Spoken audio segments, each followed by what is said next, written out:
ঘটনাটি আমি সংগ্রহ করেছি আমার পরিচিত একজন বড় ভাইয়ের কাছ থেকে। পেশায় তিনি একজন ডাক্তার। তার নাম ডাক্তার উৎপল বিশ্বাস। ভূত এফএম এবং ভূত.com-এর অনেক বড় একজন ভক্ত হবার কারণে তার বহুদিনের ইচ্ছে ছিল ঘটনাটি শেয়ার করার, কিন্তু পর্যাপ্ত সময় আর বাংলা লিখতে খুব একটা পারদর্শী না হওয়ায় তিনি ঘটনাটি লিখে পাঠাতে পারেননি। কিছুদিন আগে একটি বিয়ের অনুষ্ঠানে গিয়ে অনেক বছর পর তার সাথে আমার দেখা হয় এবং তিনি আমাকে চিনতে পেরে এগিয়ে এসে কথা বলতে শুরু করেন। একটা সময় তিনি বলেন, তোমার সাথে যোগাযোগের অনেক চেষ্টা করেছি, আজ অনেকদিন পর তোমার সাথে দেখা। তুমি এখন ভূত.com-এর মডারেটর। আমি তোমার সবগুলো ঘটনা শুনেছি এবং আমার কাছে চমৎকার লেগেছে। আমার কাছেও একটা রোমহর্ষক এবং হৃদয় বিদারক ঘটনা আছে। তুমি যদি লিখে পাঠাও তাহলে আমার অনেক দিনের স্বপ্ন পূরণ হবে। উৎপল ভাইয়ের কথা শুনে আমার আর তর সইছিল না, তাই অনুষ্ঠান শেষে বিকেল বেলা তাকে নিয়ে একটা চায়ের দোকানে বসে পড়ি ঘটনা শোনার জন্য। ভেবেছিলাম ঘটনাটি তিনি আমাকে ঠিক যেভাবে বলেছেন আমিও ঠিক সেভাবেই লিখে পাঠাবো, কিন্তু সারপ্রাইজটাকে তো এভাবে হাত ছাড়া হতে দেয়া যায় না। তাই ঘটনাটা কিছুটা নাটকীয় ভঙ্গিতেই শুরু করা যাক। ঘটনা 1। সময়টা 2013 সালের 26 মে। পড়ন্ত বিকেল। স্বাভাবিকভাবে আর 5টা দিনের মতো সেদিনের বিকেলটিও। রৌদ্র তাপে পিচ ঢালা রাস্তায় মানুষের চলাফেরা যেন নিত্যদিনের মতো। কিছুটা এগিয়ে যেতেই রাস্তার মাঝে একটি ভিড় দেখা যাচ্ছিল, আর ধীরে ধীরে উৎসুক জনতা এক এক করে সেই ভিড়ের মাঝে সামিল হতে লাগলো। সময়ের সাথে সাথে ভিড় বাড়তে থাকে, আর সেই ভিড়ের মাঝেই সবাই আবিষ্কার করে স্কুল ইউনিফর্ম পরা 16-17 বছর বয়সী এক কিশোরকে, যে কিনা রাস্তার মাঝে অচেতন অবস্থায় পড়ে আছে। অনেকেই মনে করে ছেলেটি হয়তো রোদের প্রচন্ড তাপে মাথা ঘুরে পড়ে গিয়েছে। 2-1 ব্যক্তি ছেলেটির শরীরে হাত রেখে বুঝতে পারে যে ছেলেটি আসলে আর বেঁচে নেই। বিষয়টি নিশ্চিত হতে কয়েকজন ছেলেটির গলায় হাত দিয়ে এবং কবজি পরীক্ষা করে দেখে, অর্থাৎ নাড়ি পরীক্ষা করে দেখে ছেলেটি সত্যিই মারা গিয়েছে। নিথর দেহ নিয়ে সে রাস্তার এক পাশে পড়ে আছে। ছেলেটির মৃত্যু নিশ্চিত হওয়ার পর উপস্থিত জনতার মাঝে কেউ একজন পুলিশে ফোন করে। যথারীতি কিছুক্ষণ পরে পুলিশ চলে আসে। তারা এসেই উৎসুক জনতার ভিড় সরিয়ে দিয়ে চারিদিকে আইনি প্রক্রিয়ায় ঘিরে ফেলে এবং ছেলেটির শার্ট প্যান্টের পকেট চেক করতে থাকে, এতে করে যদি ছেলেটির কোনো পরিচয় বা ঠিকানা পাওয়া যায়। কিন্তু অনেক খোঁজাখোঁজির পরেও ছেলেটির ব্যাগ থেকে উত্তরবঙ্গের কোনো একটা জেলার একটি ঠিকানা ছাড়া আর কিছুই পাওয়া যায় না। এরপর পুলিশ লাশটিকে ময়না তদন্তের জন্য, অর্থাৎ পোস্টমর্টেমের জন্য বাংলাদেশের স্বনামধন্য একটি মেডিকেল কলেজে পাঠিয়ে দেয়। কিছুক্ষণের মধ্যে যথারীতি লাশটি মেডিকেলে পৌঁছে যায়। সেখানে থাকা একজন চিকিৎসক লাশটিকে শেষবারের মতো পরীক্ষা করে এবং একটি স্ট্রেচারে করে মর্গে পাঠিয়ে দেন। অল্প কিছু সময়ের মাঝেই ডোম চলে আসে। ডোম ছিল মধ্যবয়স্ক একজন পুরুষ, মাথায় কাঁচা পাকা চুল আর মুখে চাপ দাঁড়ি। সেই মুহূর্তে সে নেশায় একদম বুঁদ হয়েছিল। ডোমরা সাধারণত এমনই হয়ে থাকে, লাশ কাটার আগে তাদের প্রচুর পরিমাণে নেশা করতে হয়। ডোম পোস্টমর্টমের জন্য রেডি হয়, কিন্তু কর্তব্যরত চিকিৎসক তখনও অনুপস্থিত। মেডিকেলের একজন স্টাফ এসে তাকে খবর দিয়ে যায় ডাক্তারের আসতে একটু দেরি হবে। ডোম অনেক এক্সপেরিয়েন্সড হবার ফলে সে ডাক্তারকে ছাড়াই লাশ কাটা শুরু করবে বলে ভাবে, আর সাথে এও ভাবে যে লাশের অর্গ্যানগুলো কেটে আলাদা করে রাখলে ডাক্তার সাহেব পরে এসে স্বল্প সময়ে সেগুলো দেখে নিয়ে কাজ শেষ করতে পারবে। এই ভেবে সে লাশ কাটতে শুরু করে দিল। লাশ কাটার এক পর্যায়ে গলার মাঝ বরাবর একটা অংশ কাটার পর সেই ডোম সেখানে একটি পাথর দেখতে পেল। রক্ত লেগে থাকার কারণে পাথরের রং বোঝা যাচ্ছিল না, বিধায় সে পাথরটি নিয়ে পাশে থাকা বালতির ভেতরে, অর্থাৎ বালতির পানিতে ধুয়ে দেখল যে নীল রঙের একটি পাথর। পাথরটি দেখে বেশ দামি বলে মনে হচ্ছিল, তাই সে লোভ সামলাতে না পেরে পাথরটি নিজের প্যান্টের পকেটে ঢুকিয়ে ফেলে আর ভাবতে থাকে যে এই পাথর বিক্রি করেই নেশার সামগ্রী কেনা যাবে। এরপর সে লাশ কাটা শেষ করবে। ঠিক এমন সময় কর্তব্যরত চিকিৎসক চলে আসেন মর্গে আর অনেকটা সময় নিয়ে লাশের বিভিন্ন অর্গান চেক করে উনি ডমকে বলেন, ছেলেটির মৃত্যুর কারণ আমার বোঝা হয়ে গেছে, আপনি লাশের সেলাই সহ বাকি কাজ শেষ করে ফিরে যেতে পারেন, আমি বেরোচ্ছি। এই বলে ডাক্তার মর্গের রুম থেকে বেরিয়ে চলে যান, আর ডোম লাশটি সেলাই করছিল। এমন সময় সে এক পুরুষ কণ্ঠের করুণ সুরে কান্নার আওয়াজ শুনতে পায়। কান্নার আওয়াজটা এতটাই করুণ ছিল যে কোনো ব্যক্তির কানে গেলে কষ্টে তার বুক ফেটে যাবে। ডোম তার সেলাই থামিয়ে মনে মনে ভাবছিল, এত বছর ধরে এখানে কাজ করছি, আজ পর্যন্ত কিছুই শুনলাম না, আবার কিছু দেখলামও না, তাহলে হঠাৎ এমন কান্নার আওয়াজ কোত্থেকে আসছে? যাকে মনে হয় আজকে একটু বেশি নেশা করে ফেলেছি, তাই এসব ভুলভাল শুনছি। মনে মনে নিজের সাথে এসব কথা বলে ডোম তার লাশ সেলাইয়ের কাজে মনোযোগ দেয়। লাশ সেলাই প্রায় শেষ। ঠিক এমন সময় সে শুনতে পায় কোনো পুরুষ কণ্ঠ খুব সুন্দরভাবে তাকে বলছে, যেটা নিয়েছ সেটা দয়া করে ফেরত দিয়ে দিও, না হলে বড় ক্ষতি হবে। ডোম এই কথা শুনে সেলাই বন্ধ করে দেয় আর প্রচন্ড ভয়ে ঘামতে থাকে। সে একটু সাহস নিয়ে জিজ্ঞাসা করে, কে কে কে কথা বলছে, কে? ডোমের কথা শেষ হবার আগেই সেই পুরুষ কণ্ঠ আবার বলে ওঠে, জানিয়েছ ফেরত দিয়ে দিও, নইলে বড় ক্ষতি হবে। এবার ডোম আরো ভয় পেয়ে যায়, কিন্তু সে নিজেকে সান্ত্বনা দিয়ে ভয় কাটাতে শব্দ করতেই থাকে, হ্যাঁ হ্যাঁ হ্যাঁ, আজকে হয়তো একটু বেশি চড়িয়ে ফেলেছি, তাই এসব আওয়াজ শুনছি। সে একটু ভয়ে ভয়ে লাশ সেলাই করতে করতে ভাবে, এই পাথরটা বিক্রি করে নেশার জিনিস কিনবো, এটা আমি ঠিক নিয়েই যাব। এরপর সে আবার লাশ সেলাইয়ে মন দেয়।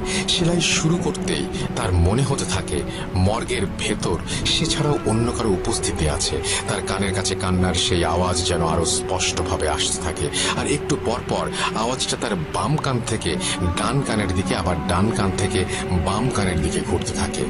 পরক্ষণেই কান্নার আওয়াজ থেমে যায় আর রুমটি একদম পিন ড্রপ সাইলেন্ট হয়ে যায়। হঠাৎ সেই নীরবতা ভেঙে আবারও ডোম শুনতে পায় কেউ রুমের চারটা কোণা থেকে একসাথে বলছে, ফিরিয়ে দাও, দয়া করে ফিরিয়ে দাও, ওটা নিয়ে যেও না এখান থেকে, ফিরিয়ে দাও। ডোম সব শুনে অস্থির হয়ে নিজেকে বলতে থাকে, সব ভুল, আমি ভুল শুনছি আমি। এভাবেই নিজের সাথে কথা বলতে বলতে ডোম লাশ সেলাই শেষ করে ফেলে, আর সে ভয়ে ভয়ে খুব দ্রুত লাশটিকে ঢেকে দেয় আর হিমাগারে রেখে তড়িৎ বেগে মর্গ ত্যাগ করে। কিছুক্ষণ পর পুলিশ আসে ময়নাতদন্তের কাজ শেষ হয়েছে কিনা জানার জন্য। ময়নাতদন্ত শেষ হয়ে গেছে দেখে মেডিকেলের সমস্ত পেপার ওয়ার্ক সম্পূর্ণ করে লাশটিকে ছেলেটির ব্যাগে থাকা একটি ঠিকানায় পাঠাবার জন্য অ্যাম্বুলেন্সের কাছে হস্তান্তর করা হয়। জীবনে প্রথমবারের মতো মাইক্রোবাসের স্টিয়ারিং ছেড়ে অ্যাম্বুলেন্সের স্টিয়ারিং এ হাত রাখলেন অ্যাম্বুলেন্স চালক। তার জীবনের প্রথম ভাড়ায় এই লাশটি বহন করে নিয়ে যেতে হবে প্রায় 1.5 ঘন্টার পথ। হাসপাতালের সব ঝামেলা মিটিয়ে লাশ নিয়ে ঠিক 10টায় রওনা দিলেন অ্যাম্বুলেন্স চালক ও তার সহযোগী লাশটির প্রথম গন্তব্যস্থল ছেলেটির এলাকার থানায়। হাসপাতাল থেকে বেরিয়ে প্রায় 1.5 ঘন্টার পথ। যতদূর চোখ যায় বিস্তৃত খোলা মাঠ আর ফসলি জমি, সাথে পাকা রাস্তার দুপাশে বড় বড় গাছের সারি। রাতে অ্যাম্বুলেন্সের হেডলাইটের আলোতে এক মোহনীয় পরিবেশ তৈরি হয়েছে রাস্তা জুড়ে। কিছু দূর যেতেই অ্যাম্বুলেন্স চালক একটা ক্ষীণ ফিসফিস শব্দ শুনতে পেলেন। ঠিক বোঝা যাচ্ছে না কে বলছে বা কি বলছে, ফিসফিস করে বলছে। তিনি আরো ভালোভাবে খেয়াল করলেন এবং শুনতে পেলেন পুরুষ কণ্ঠে একটা চাপা আর্তনাদ খুব করুণ সুরে ভেসে আসছে তার কানে। রাস্তার মাঝে যা কিছু ঘটে যাক না কেন, আপনি দয়া করে গাড়ি থামাবেন না। এই ফিসফিস শব্দ অ্যাম্বুলেন্সের চালক বেশ কয়েকবার শুনতে পেলেন। তিনি শব্দের উৎস খুঁজে না পেয়ে পাশে থাকা সহকারীকে বললেন, তুই কি কোনো ফিসফিস আওয়াজ শুনতে পাচ্ছিস? তার সহকারী অনেকটা অবাক হয়ে তার দিকে তাকিয়ে বললেন, কই না তো। অ্যাম্বুলেন্স চালক বললেন, আমার মনে হচ্ছে কেউ ফিসফিস করে কথা বলছে, রাস্তার মাঝে কোনোভাবেই গাড়ি থামাবেন না, এরকম, সাথে করুণ আর্তনাদ। এটা শুনে সহকারী বললেন, ভাই, এই রাতে নির্জন রাস্তায় বাতাসের শব্দ ছাড়া আর কিছুই নাই। আপনি নতুন নতুন অ্যাম্বুলেন্স চালাচ্ছেন, তাই হয়তো মনের ভুলে এইসব শব্দ শুনছেন। আমি তো কিছুই শুটি নাই। এটা হয়তো আপনার মনের ভুল। আপনি নিশ্চিন্তে গাড়ি চালান, কোনো সমস্যা নেই। মাত্র তো এইটুকু পথ। সহকারীর কথা শুনে অ্যাম্বুলেন্স চালকও মনের ভুল ভেবে আবার স্বাভাবিকভাবে গাড়ি চালানো শুরু করেন। এভাবে কিছুক্ষণ গাড়ি চালানোর পর চালক খেয়াল করলেন অন্ধকারের রাস্তার দুপাশে দুজন মানুষ দাঁড়িয়ে হাত উঁচু করে সাহায্য চাইছেন। তিনি সেদিকে তাকাতেই অ্যাম্বুলেন্সের পেছনে থাকা ড্রাইভার আর রোগীর মাঝে যে জায়গাটা একটা জানালার মতো দেয়া থাকে, জানালায় টোকা দিয়ে আবার সেই পুরুষ কণ্ঠে কাঁদো কাঁদো গলায় গাড়ি না থামানোর জন্য অনুরোধ করতে লাগলেন। এবারে অনুরোধটা যেন একটু স্পষ্টভাবে শুনতে পেলেন তিনি, কিন্তু তিনি খেয়াল করলেন তার পাশে থাকা হেল্পার খুব স্বাভাবিকভাবেই বসে আছে। সে রাস্তার দুজন লোককেও লক্ষ্য করছে না। তাই তিনি গাড়ি না থামিয়ে রাস্তার লোক দুজনকে পাশ কাটিয়ে সামনে চলে গেলেন। কিছু দূর গাড়ি চালানোর পরে চালক খেয়াল করলেন রাস্তার পাশে আবারও সেই দুইজন লোক আগের মতোই হাত তুলে দাঁড়িয়ে সাহায্য চাচ্ছে। তবে এবার ব্যাপারটি চালক এবং হেল্পার দুজনেই একসাথে দেখে। ঠিক সেই সময়ে চালক আবার শুনতে পান সেই করুণ সুর, পুরুষ কণ্ঠ বলে চলেছে, আমি আপনাকে হাত জোর করে অনুরোধ করছি, দয়া করে গাড়ি থামাবেন না। চালক এবারও মনের ভুল ভেবে গাড়ি থামাতে চাওয়ার কথা হেল্পারকে বলে। হেল্পার বলে, ভাই, গাড়ি থামিয়েন না, নির্জন রাস্তা, রাতে এমন করে অনেক ডাকাতি হয়। কিন্তু চালক একজন মহিলা মানুষকে সাথে দেখে তাদের কাছে গিয়ে গাড়িটা দাঁড় করালেন। চালক এবং হেল্পার খেয়াল করলেন রাস্তায় দাঁড়িয়ে থাকা লোক দুজন মাঝবয়সী পুরুষ এবং মহিলা। পুরুষ লোকটি এগিয়ে এসে জানালেন সম্পর্কে তারা স্বামী স্ত্রী এবং কিছুক্ষণ আগেই তার স্ত্রীর মা মারা গিয়েছেন। তাই রাস্তার পাশে দাঁড়িয়ে তারা যাওয়ার জন্য একটা গাড়ির খোঁজ করছিলেন। চালক ও হেল্পার এতক্ষণে মহিলার দিকে খেয়াল করে দেখলেন তার পরনে সুন্দর একটা গাঢ় নীল রঙের শাড়ি। চালক এবং হেল্পার দুজনেই বেশ অবাক হলো এই ব্যাপারটা দেখে। মহিলার মা মারা গিয়েছেন, অথচ তিনি এত সুন্দর করে গাঢ় নীল শাড়ি পরে এসেছেন। এবার পুরুষ লোকটি বললেন, ভাই, এই মুহূর্তে একটা জরুরি কাজের জন্য আমি তার সাথে যেতে পারছি না, তাই দয়া করে আপনি ওকে পৌঁছে দিন, ভাড়া যত লাগে আপনাকে দেব। চালক তখন বললেন, কিন্তু সমস্যা হলো অ্যাম্বুলেন্সের সামনে তো কোনো জায়গা নেই, আর পেছনে কি লাশ। লোকটি চালকের কথা শেষ না হতেই বলে উঠলেন, আরে সমস্যা নেই, ও লাশের সাথে যেতে পারবে। ওর মা মারা গিয়েছে, এখন ওর মনের ভেতরে আর ভয় ডর বলতে কিছু নেই, আপনি দয়া করে ওকে নিয়ে যান। হেল্পার নেমে পেছনের দরজা খুলে দিলেন এবং মহিলা গাড়িতে উঠে বসলেন। লোকটাও ভাড়া মিটিয়ে উল্টো পথে হাঁটা শুরু করলো। চালক আবার অ্যাম্বুলেন্স চালাতে শুরু করলেন। এভাবে কিছুক্ষণ গাড়ি চালানোর পর চালক এবং হেল্পার গাড়ির পিছনে একটা ধস্তাধস্তির শব্দ শুনতে পেলেন। মনে হচ্ছে পেছনে দুজন লোক গাড়ির মাঝে কিছু একটা নিয়ে কাড়াকাড়ি করছে। গাড়িটা যেন ধস্তাধস্তির কারণে একটু দুলছে এদিক ওদিক।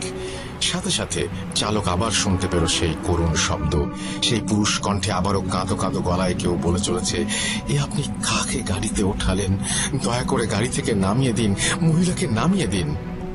এত করুণ সুরে কাঁদতে কাঁদতে বলা হলো কথাটা যে উপেক্ষা করতে পারল না চালক।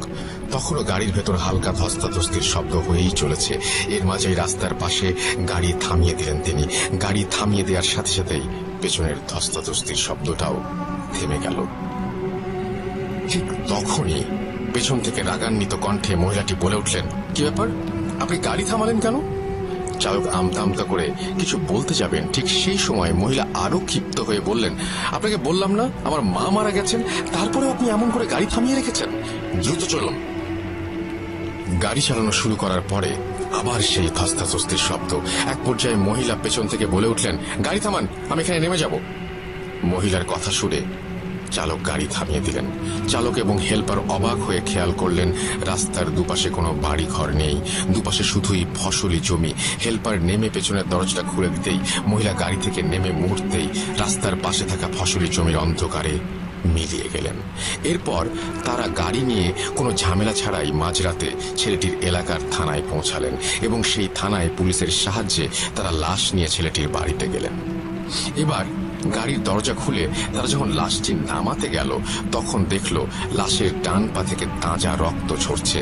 সেই রক্ত দিয়ে অ্যাম্বুলেন্সের স্ট্রেচার ভিজে চুইয়ে পড়েছে অ্যাম্বুলেন্সের মেঝেতে। সবাই ঘটনাটা দেখে রীতিমতো অবাক, কারণ ছেলেটি মারা গেছে অনেক আগে।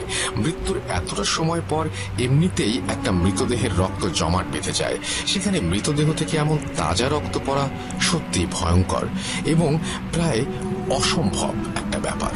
তারা রক্তের উৎস খুঁজতে গিয়ে দেখল লাশের ডান পায়ের উরুর কাছে গোল করে একটা ক্ষত। দেখে মনে হচ্ছে অনেক সময় যোগ রক্ত চুষে খেলে যেমন হয়, ক্ষতটি ঠিক তেমনই একটি ক্ষত। আর তখনও সেখান থেকে তাজা রক্ত ঝরেই চলেছে। লাশকে গোসল করিয়ে কাফন পরিয়ে জানাজা শেষ করে মাঝরাতেই কবর দেওয়ার জন্য কবরস্থানে নিয়ে যাওয়া হয়। যেহেতু রাতেই কবর দেওয়া হবে তাই চালক এবং হেল্পার চিন্তা করলেন কবরটা দিয়েই যাই। লাশ যখন কবরে নামিয়ে বাঁশের খাড়াল বিছিয়ে কবর দেয়া হচ্ছে, চালক আর হেল্পার তখন কবর থেকে একটু দূরে দাঁড়িয়ে হঠাৎ খেয়াল করলেন তার থেকে কয়েকটা কবর সামনেই 16-17 বছর বয়সী একটা ছেলে মাটিতে বসে এক দৃষ্টিতে তাকিয়ে আছে তাদের দিকে আর অঝরে কেঁদে চলেছে।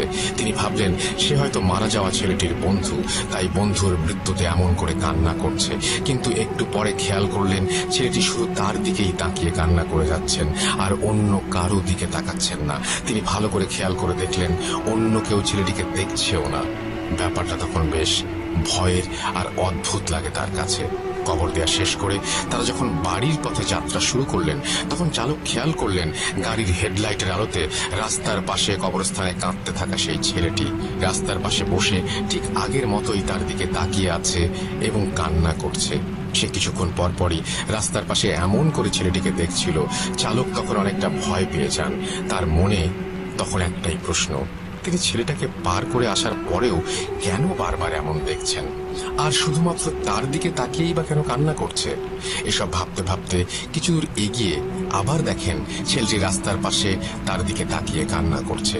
চালক আবার ছেলেটির দিকে তাকাতেই হেল্পার চিৎকার দিয়ে ওঠে। হেল্পারের চিৎকার শুনে সামনে তাকাতেই চালক দেখে অপর দিক থেকে একটা দ্রুত গতিতে মালবাহী ট্রাক ছুটে আসছে।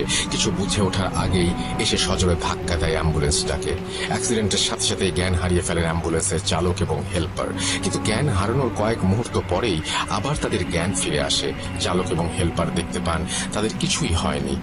একটু আগে যে ট্রাকের সাথে অ্যাক্সিডেন্ট করলো তার কোনো চিহ্নও নেই, আর এই সব কিছু একদম ঠিকঠাক আছে। একটু পর নিজেকে স্বাভাবিক অবস্থায় ফিরিয়ে এনে একটু ভয়ে ভয়ে চালক আবার গাড়ি চালাতে শুরু করলেন। আবারও একটু দূরে এসে তিনি খেয়াল করলেন আবারও সেই ছেলেটি রাস্তার পাশে বসে তার দিকে তাকিয়ে আছে আর একটানা কান্না করেই চলেছে। ছেলেটির দিকে তাকাতেই তারা আবার আগের মতো করেই অ্যাক্সিডেন্ট করলো। আবার কয়েক মুহূর্তের জন্য জ্ঞান হারানোর পর জ্ঞান ফিরে দেখেন সবকিছু ঠিক এবং স্বাভাবিক। এবার চালক হেল্পার প্রচন্ড রকমের ভয় পেয়ে যান। গাড়ির চালক আস্তে আস্তে গাড়ি চালানো শুরু করেন। কিছুক্ষণ বেশ স্বাভাবিকভাবে আসার পর দুজনে খেয়াল করেন রাস্তার পাশে বিশাল এক গাছের ডাল ভেঙে পড়ে আছে তাদের অ্যাম্বুলেন্সের সামনে। এটা দেখে দুজনেই অ্যাম্বুলেন্স থেকে নেমে দৌড় দেয় সামনের দিকে। একটু সামনেই তারা দেখতে পায় একটা চায়ের দোকান, আর দোকানে কয়েকজন লোক বসে চা খাচ্ছে। তারা সেদিকে দৌড়ে গেলে লোকগুলো উঠে দাঁড়ায়। চায়ের দোকানি তাদের বলে, আপনারা রাস্তার মাঝে গাড়ি রেখে এভাবে দৌড়িয়ে আসছেন কেন? অ্যাম্বুলেন্স চালক তখন বলেন, দেখলেন না আমাদের গাড়ির উপর একটা গাছ ভেঙে পড়লো।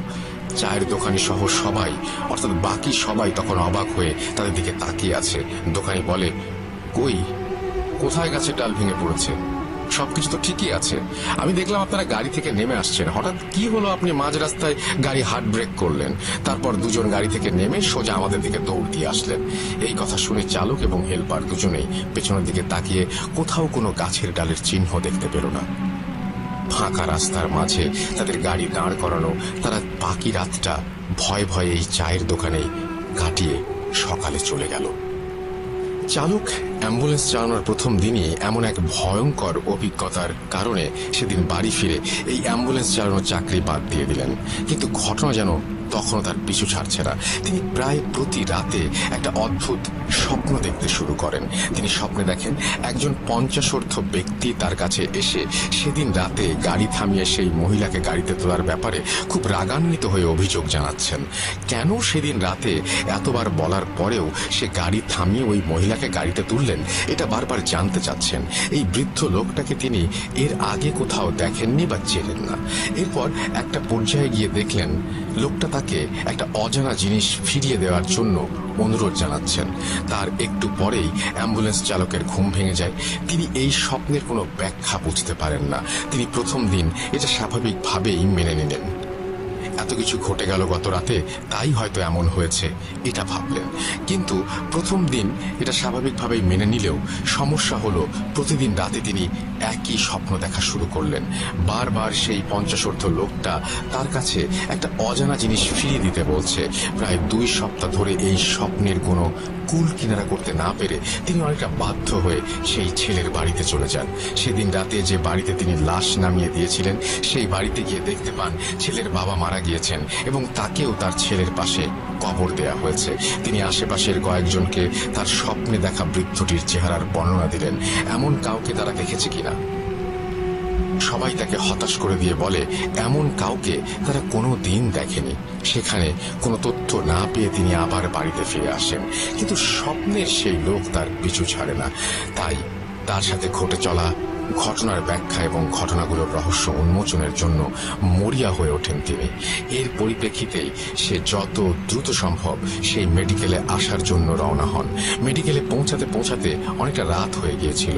সে মেডিকেলে এসে যে ডাক্তার সেই ছেলের পোস্টমর্টম করেছিল তাকে খুঁজতে শুরু করেন। ডাক্তারকে খুঁজে পাওয়ার পর ডাক্তার কিছুটা ব্যস্ত থাকায় তাকে বাইরে গিয়ে অপেক্ষা করতে বলেন। ডাক্তার বাইরে এসে তাকে কি হয়েছে জিজ্ঞেস করতেই সে ডাক্তারের পেছনের দিকে অবাক চোখে তাকায়, আর কিছু বলার আগেই অজ্ঞান হয়ে মাটিতে লুটিয়ে পড়ে। ডাক্তার এই আকস্মিক দৃশ্য দেখে থমকে যান এবং আশেপাশের লোকজন ডাকতে শুরু করেন তাকে সাহায্য করার জন্য। লোকজন ডাকার জন্য ডাক্তার যখন এদিক ওদিক দেখছিলেন তখন পেছন দিকে চোখ পড়তেই তিনি দেখেন খাকি কাপড় পরিহিত একজন মধ্যবয়সী লোকও অজ্ঞান হয়ে পড়ে আছে। ডাক্তার আশেপাশের লোকজন এবং হাসপাতালের স্টাফদের সাহায্যে তাদের দুজনকে ভেতরে নিয়ে শুইয়ে দেন। ঘটনা 3।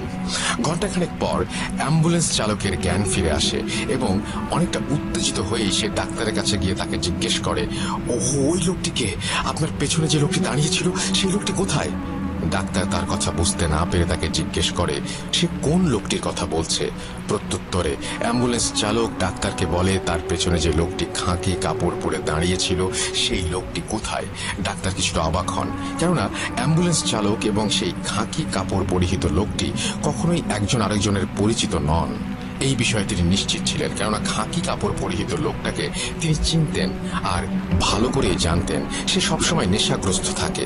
কিন্তু তবুও অ্যাম্বুলেন্স চালক কেন বারবার সেই লোকটাকে এত মরিয়া হয়ে খুঁজছে?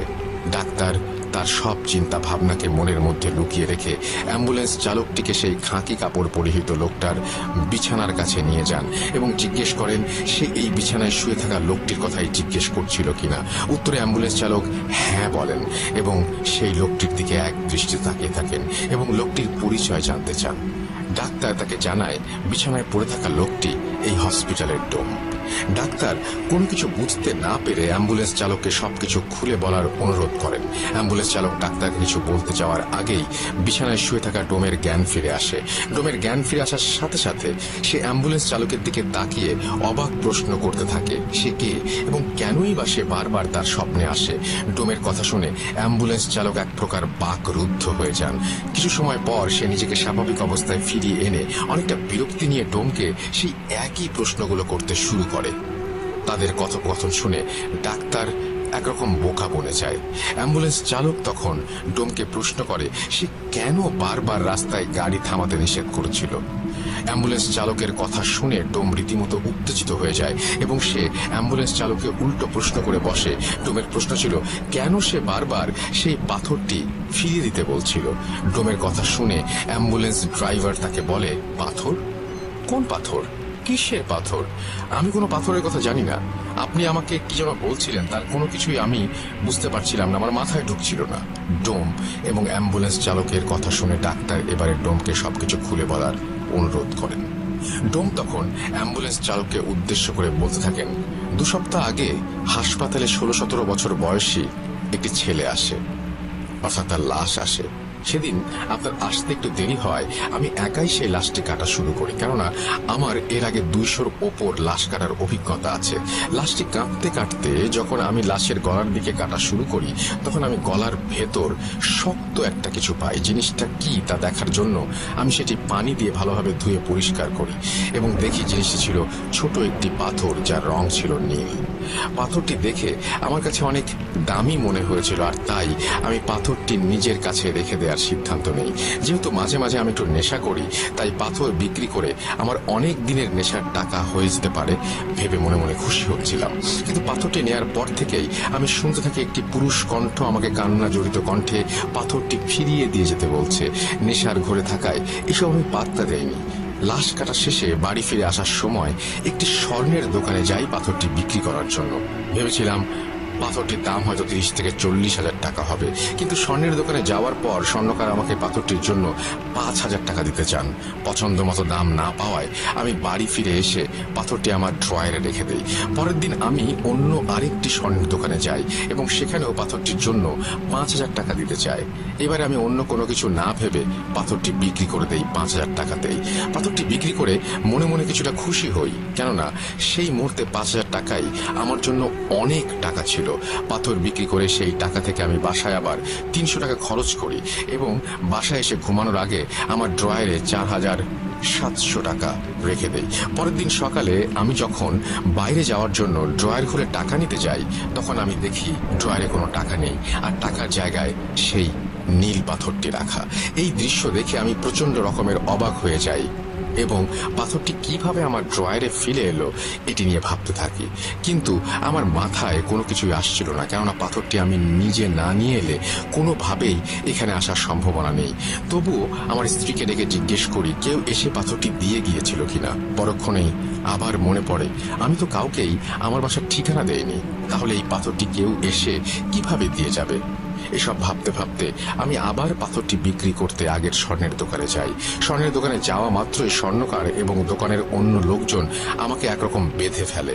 আমি তাদের কাছে কারণ জিজ্ঞাসা করলে তারা বলে আমি নাকি গতকাল রাতের বেলা তাদের দোকানের সামনে গিয়ে স্বর্ণকারকে ফোন দেই এবং তাকে পাথরটি ফিরিয়ে দিতে বলি, এবং পাথর ফিরিয়ে না দিলে আমি নাকি দোকান ভাঙচুর করব হুমকি দেই। স্বর্ণকার ওই রাতেই দ্রুত এসে আমাকে পাথরটি ফিরিয়ে দেওয়ার পর আমি নাকি তাকে 4,700 টাকা দেই, আর স্বর্ণকার বাকি 300 টাকা কোথায় জানতে চাইলে আমি নাকি স্বর্ণকারকে দুটো চড় মেরে সেখান থেকে পাথরটা নিয়ে চলে আসি। স্বর্ণকারের কথা বিশ্বাস না করায় সে আমাকে তার দোকানের সিসিটিভি ফুটেজ দেখাতে চায়, আর আমিও রাজি হয়ে যাই। কিন্তু অবাক করা ব্যাপার হলো সেদিন রাতের কোনো ফুটেজই ক্যামেরায় ধরা পড়েনি। এরপর আমি স্বর্ণকারকে বুঝিয়ে শুনিয়ে পাথরটি আবার তাকে দিয়ে 4,700 টাকা নিয়ে বাসায় চলে আসি। বাসায় ফিরে আসার আগে আমি আবার সেই 300 টাকা খরচ করেছিলাম। ঘুমানোর আগে আমি টাকা ড্রয়ারে রেখে দিয়েছিলাম এবং সকালে উঠে আবারও পাথরটি নিয়ে আবার স্বর্ণকারের কাছে যাই। এবারে স্বর্ণকার আমাকে তার কয়েকজন লোক দিয়ে মারধর করতে শুরু করে। আমি তাকে মারধরের কারণ জিজ্ঞাসা করলে সে আমাকে বলে আমি নাকি গতকাল রাতেও আগের মতোই এসে তাকে ফোন দেই এবং পাথরটি ফেরত চাই। এবারে স্বর্ণকার তার সাথে আরো 2জন লোক নিয়ে আসে যেন আমি তাকে আর মারতে না পারি, কিন্তু এবারও নাকি আমি তাকে 4,400 টাকা ফেরত দিতে গেলে সে বাকি টাকাটা কোথায় জিজ্ঞেস করার পর আমি একাই স্বর্ণকার এবং তার সাথে থাকা 2 ব্যক্তিকে মেরে সেখান থেকে চলে আসি। এবারে আমি আর পাথরটি বিক্রি করিনি। পাথরটি পাওয়ার পর থেকেই আমি রাতের বেলা স্বপ্ন দেখতে শুরু করি, আর স্বপ্নের সেই ব্যক্তিটি আর কেউ না, তিনি হচ্ছেন অ্যাম্বুলেন্স চালক। আপনি আমার স্বপ্নে এসে পাথরটি ফেরত দিতে বলছেন। আমি মনের ভুল ভেবে বারবার এসব কিছু অগ্রাহ্য করে যাচ্ছিলাম, কিন্তু প্রতিদিনই আমি স্বপ্ন দেখি আপনি আমাকে বারবার পাথরটি ফেরত দিতে বলছেন। আপনি কেন আমার সাথে এরকম করছেন? কে আপনি? কি চান আমার কাছে? অ্যাম্বুলেন্স চালক ডোমের এই কথাগুলো শুনে কোনো অর্থই খুঁজে পাচ্ছিল না এবং সে নিজের দেখা স্বপ্নের কথাও ডোমকে জানায়। ডাক্তাররা তখন চুপচাপ দাঁড়িয়ে তাদের কথা শুনছিল। এবার সে বলতে শুরু করে ওই লাশের পোস্টমর্টম হবার পর থেকে আমার সাথেও ছোটখাটো কিছু ঘটনা ঘটছে। যেদিন আমি লাশটার পোস্টমর্টম করি সেদিন থেকেই আমি রাতের বেলা প্রায় সময়ই দেখতাম 16-17 বছর বয়সী একটি ছেলে, যার হাতে অনামিকা আঙুলটি কাটা, এবং সে আমার বারান্দায় বসে কাঁদছে এবং আমার দিকে তাকিয়ে হাত এমনভাবে ইশারা করছে যেন সে আমাকে তার কাছে ডাকছে কিছু বলবার জন্য। আমি মনের ভুল ভেবে অন্যদিকে মনোনিবেশ করার পরেও তাকে বারবার দেখতে পাচ্ছিলাম। সে আমাকে বলে মর্গ থেকে নাকি তার একটি জিনিস হারিয়ে গিয়েছে এবং সেটি এই হাসপাতালের সাথে জড়িত কারো কাছেই আছে। সে কান্না করতে থাকে এবং আমাকে তার জিনিসটি খুঁজে দেওয়ার জন্য অনুরোধ করতে থাকে। আমি প্রায় প্রতি রাতেই তাকে আমার বারান্দায় একই অবস্থায় বসে কান্না করতে দেখি এবং সে আমার কাছে বারবার তার হারানো জিনিস খুঁজে দেওয়ার অনুরোধ করে। তাদের তিনজনের কথার পর পরস্পরের মনে যেন এক ধোঁয়াশার সৃষ্টি হয়। তাদের সাথে কি হচ্ছে তারা কেউ কোনো কিছু বুঝতে পারছিল না। কোনো কিছু বুঝতে না পেরে তারা পুলিশের শরণাপন্ন হয়। পুলিশ স্টেশনে গিয়ে সেই লাশটির সম্পর্কে তথ্য জানতে চাইলে পুলিশ সরাসরি তাদেরকে তথ্য দিতে মানা করে দেয় এবং তারা পরীক্ষা নিরীক্ষা ও তদন্তের পর কিছু জানতে পারলে তাদের জানাবে, আর প্রয়োজন পড়লে তাদের ডাকা হবে। পুলিশ তাদের কাছে এই সব তথ্য জানতে চাওয়ার কারণ জানতে চাইলে তারা পুলিশকে সবকিছু খুলে বলে, কিন্তু পুলিশ এইসব অলৌকিক ব্যাপারে হাসি ঠাট্টায় উড়িয়ে দিয়ে তাদেরকে পুলিশ স্টেশন থেকে চলে যেতে বলে। এরপর তারা সকলেই নিজ নিজ বাসায় চলে যায়।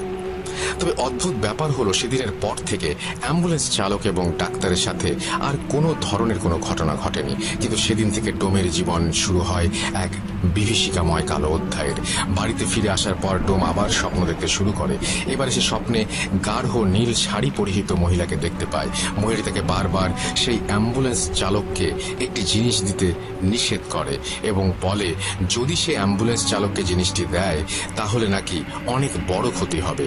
কিছুক্ষণ পর সে আবার স্বপ্নে দেখে অ্যাম্বুলেন্স চালকটি তার স্বপ্নে এসে তার কাছে কিছু একটা চাচ্ছে এবং বলছে যদি সে জিনিসটি তাকে না দেয় তাহলে নাকি সেই গাঢ় নীল শাড়ি পরিহিত মহিলা এসে তার অনেক বড় ক্ষতি করবে।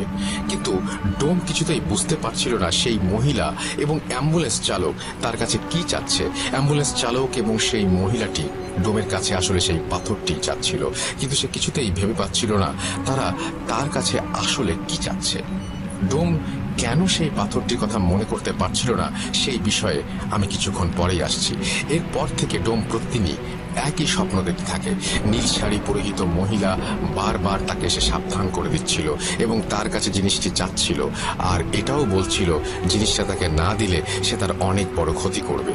এর কিছুদিন পর বাইরে থেকে বাজার করে ফিরে আসার সময় একটি রোড অ্যাক্সিডেন্টে ডোমের স্ত্রী মারা যায়। ডোম তখন বুঝতে পারে তার কাছে যে জিনিসটি চাওয়া হচ্ছিল তা না দেওয়ার জন্যই হয়তো নীল শাড়ি পরিহিত মহিলা তার স্ত্রীকে মেরে ফেলেছে। ডোমের স্ত্রী মারা যাওয়ার পর তার স্ত্রীর জানাজা পড়িয়ে দাফন করা হয়। কিছুদিন পর ডোমের স্ত্রীর কুলখানিক দিন রাতে স্বপ্নে দেখে সেই শাড়ি পরিহিত মহিলাটি তার কাছে এসে জিনিসটি চাচ্ছে এবং বলছে এখনো সময় আছে, জিনিসটা আমাকে দিয়ে দে। অ্যাম্বুলেন্স চালককে ভুলেও এই জিনিস দিবি না, জিনিসটা তুই আমায় দে।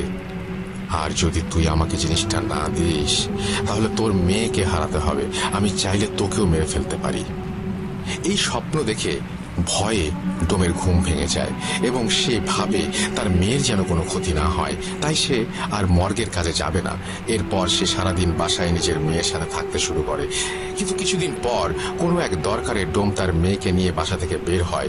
দরকার শেষে মেয়ের সাথে কথা বলতে বলতে যখন বাসায় ফিরছিল তখন হুট করেই যে স্থানে ডোমের স্ত্রীর অ্যাক্সিডেন্ট করে মারা গিয়েছিল সেই একই স্থানে আসার পর সে তার মেয়ের কোনো একটা আওয়াজ শুনতে না পেয়ে যখন পেছন ফিরে তাকায় তখন সে দেখে তার মেয়েও সেই একই জায়গায় রোড অ্যাক্সিডেন্ট করেছে এবং সাথে সাথে সেখানেই মারা গিয়েছে। এই দৃশ্য দেখে সে হতবাক হয়ে যায়। তার মাথা একেবারেই যেন কাজ করা বন্ধ করে দেয়। বুকের ভেতরে চাপা কষ্ট নিয়ে ডোম তার মেয়েকে দাফন করে বাসায় ফিরে আসে। সেদিন রাতে এসে সেই নীল শাড়ি পরিহিত মহিলাটিকে স্বপ্ন দেখে ডোম। মহিলাটি তাকে বলে তোকে বারবার সাবধান করেছিলাম আর বলেছিলাম আমাকে জিনিসটা দিয়ে দে, কিন্তু জিনিসটা দিচ্ছিস না। আবারও বলছি আমাকে জিনিসটা দিয়ে দে, তোর স্ত্রী সন্তানকে মারতে পারলে আমি তোকেও মারতে পারি, কথাটা মাথায় রাখিস। তোর পরিবার তো শেষ হয়েই গিয়েছে, কিন্তু তুই মারা গেলে তো সবই শেষ। আমি চাইলে তোকে মারতে পারি, কিন্তু তোকে আমি মারছি না, কারণ আমার দরকারি জিনিসটা তোর কাছেই আছে। বাঁচতে চাইলে জিনিসটা আমাকে দে, আর খবরদার জিনিসটা অ্যাম্বুলেন্স চালককে দিবি না।